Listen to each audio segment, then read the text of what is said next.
फरमाया वद्दू लो तुदहिनु फयुदहिनून, ਉਹ ਤੇ ਚਾਹੁੰਦੇ ਆ ਕਿ ਤੁਸੀਂ ਢਿੱਲੇ ਪਵੋ ਤਾਂ ਕਿ ਉਹ ਵੀ ਕੋਈ ਨਰਮ ਪੈਣ, ਉਹ ਵੀ ਕੋਈ ਆਪਣੇ ਕੰਮ ਕਰ ਲੈਣ।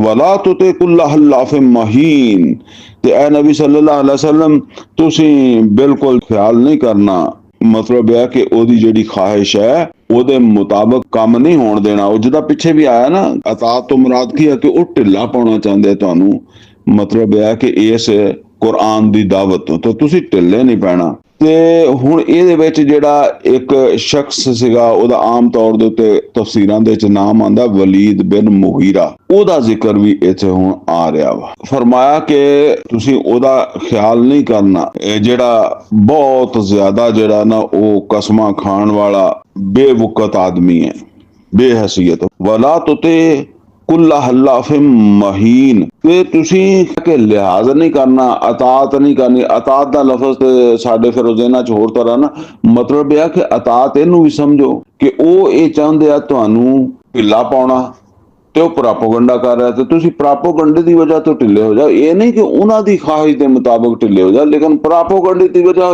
ਤੋਂ ਢਿੱਲੇ ਹੋ ਜਾਓਗੇ ਤੇ ਉਹ ਗੱਲ ਤੇ ਉਹਨਾਂ ਦੀ ਖਾਹਿਸ਼ ਪੂਰੀ ਹੋ ਜਾਏਗੀ ਨਾ। ਇਹ ਗੱਲ, ਇਹ ਬਹੁਤ ਜ਼ਿਆਦਾ ਕਸਮਾਂ ਖਾਣ ਵਾਲਾ ਜਾਂ ਬੇਵਕਤ ਜਿਹੜਾ ਇਹਦੀ ਖਾਹਿਸ਼ ਜਿਹੜੀ ਹੈ ਨਾ ਉਹ ਨਹੀਂ ਪੂਰੀ ਹੋਣ ਦੇਣੀ।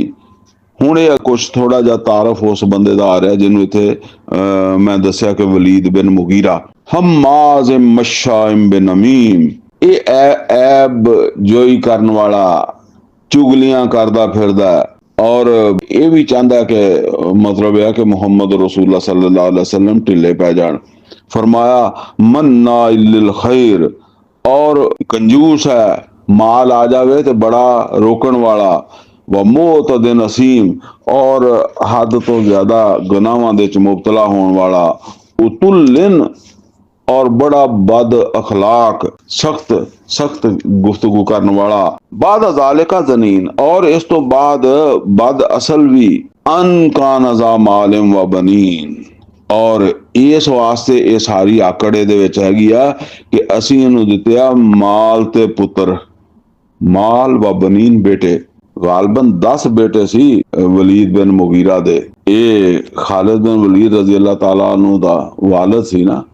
बहरहाल अल्लाह ताला ने ਉਹਦੇ ਚ ਫਿਰ खालिद बिन वलीद रजी अल्लाह ताला ਨੂੰ ਜਿਨ੍ਹਾਂ ਨੂੰ ਇਹ ਮੁਕਾਮ ਦਿੱਤਾ ਕਿ ਨਬੀ सल्लल्लाहु अलैहि वसल्लम ने खुद ਉਹਨਾਂ ਨੂੰ सैफुल्लाह ਦਾ खिताब ਦਿੱਤਾ। यानी ਇਹ बहुत बड़ा एजाज है कि नबी सल्लल्लाहु अलैहि वसल्लम ने ਉਹਨਾਂ ਨੂੰ ਜਿਹੜਾ सैफुल्लाह ਦਾ खिताब ਦਿੱਤਾ। और बाप ਦਾ ਇੱਥੇ ਇਦਾਂ ਜ਼ਿਕਰ ਹੈ। फरमाया इज़ा तुतला अलैहि आयातुना, ਜਦੋਂ ਉਹਦੇ ਸਾਹਮਣੇ ਪੜ੍ਹੀਆਂ ਜਾਂਦੀਆਂ ਸਾਡੀਆਂ ਆਇਤਾਂ, ਇਹ ਕੁਰਾਨ ਪੜ੍ਹਿਆ ਜਾਂਦਾ। ਫਿਰ ਨੋਟ ਕਰੋ ਕਿ ਨਬੀ ਸੱਲੱਲਾਹੁ ਅਲੈहि ਵਸੱਲਮ ਤੋਂ ਜਿਹੜੀ ਗੱਲ ਸਾਬਤ ਹੁੰਦੀ ਹੈ ਉਹ ਇਹ ਹੈ ਕਿ ਆਪ ਦੀ ਤਬਲੀਗ ਕੁਰਾਨ ਹੀ ਸੀ। ਕਾਲਾ ਅਸਾਤੀਰੁਲ ਅਵਲੀਨ, ਤੇ ਉਹ ਕਹਿੰਦਾ ਇਹ ਪੁਰਾਣੇ ਕਿੱਸੇ ਆ ਜਿਹੜੇ ਸੁਣਾਈ ਜਾ ਰਹੇ, ਕਦੀ ਆਦ ਦਾ, ਕਦੀ ਸਮੂਦ ਦਾ, ਕਦੀ ਕੌਮੇ ਲੂਤ ਦਾ, ਨੂਹ ਦਾ ਕਿੱਸਾ ਆ ਜਾਂਦਾ, ਬਸ ਇਹ ਪੁਰਾਣੀਆਂ ਗੱਲਾਂ। ਸਨਾਸਿਮਹੁ ਅਲਲ ਖੁਰਤੂਮ, ਅਸੀਂ ਇਹਨੂੰ ਫੜਾਂਗੇ। ਸਨਾਸਿਮਹੁ, ਅਸੀਂ ਇਹਨੂੰ ਫੜਾਂਗੇ ਇਹਦੇ ਮਤਲਬ ਨੱਕ ਤੋਂ, ਔਰ ਦਾਗ ਲਾਵਾਂਗੇ, ਯਾਨੀ ਅਸੀਂ ਇਹਦੇ ਨੱਕ ਨੂੰ ਦਾਗਦਾਰ ਕਰਾਂਗੇ। ਨੱਕ ਤੋਂ ਮੁਰਾਦ ਹੈ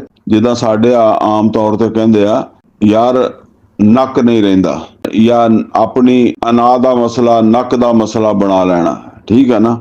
ਇਸ ਤਰ੍ਹਾਂ ਵੀ ਹੋ ਸਕਦਾ ਇਹ ਗੱਲ।